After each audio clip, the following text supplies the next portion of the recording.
Chapter 4 Wrong Train.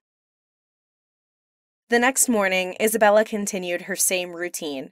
She stood at that same station by her apartment waiting for the train to take her to work, despite the dramatic events of the prior evening.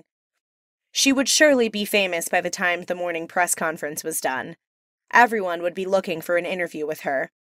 She boarded the train that morning, but things were about to change and never be the same again. Ring ring. Where are you? Maria asks. I'm on the train to work. What do you mean, where am I? Isabella rolls her eyes. There is a news conference on television right now, putting up your picture and calling you a hero. I'm literally looking at your picture on TV, and you're going to work as if nothing happened? The last thing I wanted out of this is to draw attention to myself. I just wanted to do the right thing. And that by no means evens out what we did 20 years ago. So forgive me if I'm not in the mood to be called a hero. They said they invited you, but you turned them down, Maria utters. The more you run from this, the more people are going to want to know your story. You think they're just going to forget that you had a vision and saved this girl? They're going to make a movie about this, like Lifetime movie or some shit. By running away from this, you have only made yourself more sought after. Well, I'll deal with things as they come, Isabella says. For now, I need to go to work. I have a lot to get done. Plus, they will forget about me when the next big story comes along.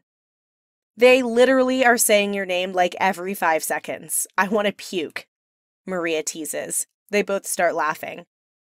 I feel like I'm in the fucking Twilight Zone. Like literally in the fucking Twilight Zone. Carlos, will you stop playing that stupid fucking word game and watch the TV? Your sister-in-law's picture is on right now. Like I've seen her before, you know, Carlos says sarcastically. He is a dick, Isabella jests. I swear, Maria says, one day there's going to be a word puzzle that he can't figure out, and I'm going to be so happy to see that day, to watch him go crazy.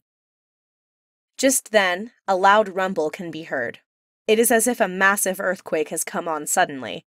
The train starts to shake. The phone call cuts off. The lights go dark. Random, horrific screams filled the train. What lasts only a few seconds feels like an eternity. And just as quickly as it began, it ended.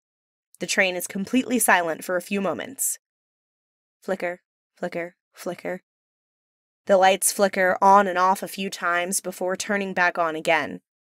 However, what was once a full train car with upwards of 15 people before the lights went out had somehow dwindled to only 3, Isabella being one of them. Isabella picked herself up off of the ground. She stood up to assess the physical damage to herself. Although she was thrown around the train violently, luckily, she didn't suffer any serious injuries. In fact, she felt fine. Physically. Better than she had in a long time. She looked around. The train was between stations, in some tunnel. There wasn't much of a view. She only saw walls covered with dirt and corrosion. The other 2 people in the car looked around at each other. They were all confused. They all seemed to be okay. Isabella looked through the back door, the one closest to her. She saw a similar reaction from those left in that train car. Again, there were, oddly enough, only 2 people in that car. She walked by the other 2 in her car. No words were exchanged. She looked through that door, which leads to the other train car. There were close to 15 people, which was more normal. Train cars could hold 42 people at capacity. However, COVID-19 restrictions held each car to 15 people. This was regulated by subway workers at every station assigned to that very task. Seconds later, the train started moving slowly. It started picking up speed soon, however. Faster and faster the train traveled until it reached breakneck speed, one that Isabella had never experienced before, not even close. She searched for her phone on the floor of the train and found it underneath the seats. Her phone was slightly beaten up. The screen had suffered a small crack that ran horizontally from top to bottom. She couldn't help but think about the speed of the train. The scenery outside was a blur. It was impossible to make out any shapes or objects. Oddly enough, it was the smoothest ride she had ever experienced. It was as if the train was not touching the ground. The train was steady, no shaking. The train made no noise at all. She couldn't help but surmise that G-force was virtually non-existent at that moment. Whatever was going on, it wasn't physically unpleasant at all. The train stopped after about 10 minutes. Isabella looked out the window and saw a beautiful station, aesthetically speaking. It was a work of art, although she was too distracted and had too many questions to sit and admire the view. The train doors opened on the right side of the car, if facing the direction that the train is moving in. The other two passengers in her car stand up. One walks over to the first door in the car, the other walks over to the second door. They look around, confused. Each reluctantly and simultaneously exits the train and walks slowly onto the platform. A sign up above reads, Nomed Station. Isabella ponders if she should get off or not. However, something inside of her told her not to move. She thought that she might just be a little delirious because of the earlier incident. Plus, she had never heard of Nomed Station. So she thought that she would wait to see if the next stop was a familiar one. The doors close quickly, and again, the train is back up to an extremely high rate of speed in no time at all. She again looks through the back door and into the car behind hers. This time, however, there were no passengers. She walked to the door on the opposite side, but again, there were no passengers. She decided to call her sister back. She looked at her phone and had 9 missed calls, all from her sister. She wondered why she didn't hear the phone ringing. The ringer was on. Maybe it was broken, she worried. She dialed her sister's number and the phone rang a few times. What the hell happened? Maria asks. I don't know, she replies. One minute we were talking, the next the lights went out and I was thrown around the car. When the lights came back on, there were only 3 of us in the car. What? Maria exclaims. There were like 15 people in here before that, Isabella explains. Maybe you passed out for a while and people got off, Maria suggests. Did you hit your head? How do you feel? I feel fine, Isabella says adamantly. I feel great, actually. It sounds like you're in shock, Maria states. You probably have a concussion. Don't trust how you feel right now. Just try to take it easy. Isabella sits back in her seat and tries to relax. How far are you from work? I have no idea, she responds.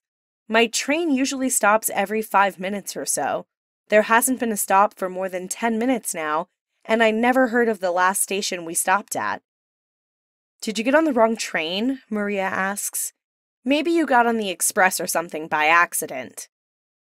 I mean, it's possible, Isabella says in confusion.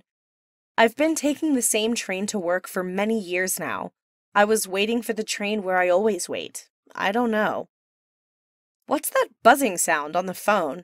Maria asks. I don't know, Isabella replies. I dropped my phone and it has a crack on the front. Maybe that's why it's buzzing. It might be broken. Why don't you go check with the conductor? Maria advises. If he had, like, a heart attack or something, that would be a big problem. Good idea, Isabella replies. I guess it couldn't hurt. Okay, I have to make breakfast for Christina now, Maria says. Call me back and let me know what happens. Isabella walks toward the front of the train. She opens the door that leads to the next car. She steps forward and is now between cars, outside of the train. Something wasn't right. She couldn't see anything because of how fast the train was moving. Yet, she felt no wind, no breeze. She continued through the door. The car was empty. She walked through 2 more cars, both empty, and she arrived at the train conductor's compartment door. There is a small window on the door covered from the inside by blinds. She could see that there was a light turned on inside the compartment, but she could not see inside because the blinds were down and closed. She had an eerie feeling as she approaches the small window. She knocks on the window. "Excuse me," she shouts. I need a word, please. I appear to be lost. However, no one answers. She knocks a little harder this time, but still no answer. At wit's end, she starts banging hard on the window and door. I need help, she screams, yet still no answers. However, the light inside the compartment turns off. Excuse me, she shouts again. No response. She turns and walks back to the first car, and just as she was about to sit down, the train starts slowing down quickly. The sound of screeching metal meant that the brakes were squeezing the metal tracks below. The train jerks slightly forward, then back, as it comes to a complete stop. The doors open, right in front of her, on the right-hand side of the train. She stands, frozen, looking out onto an unknown and unfamiliar train station.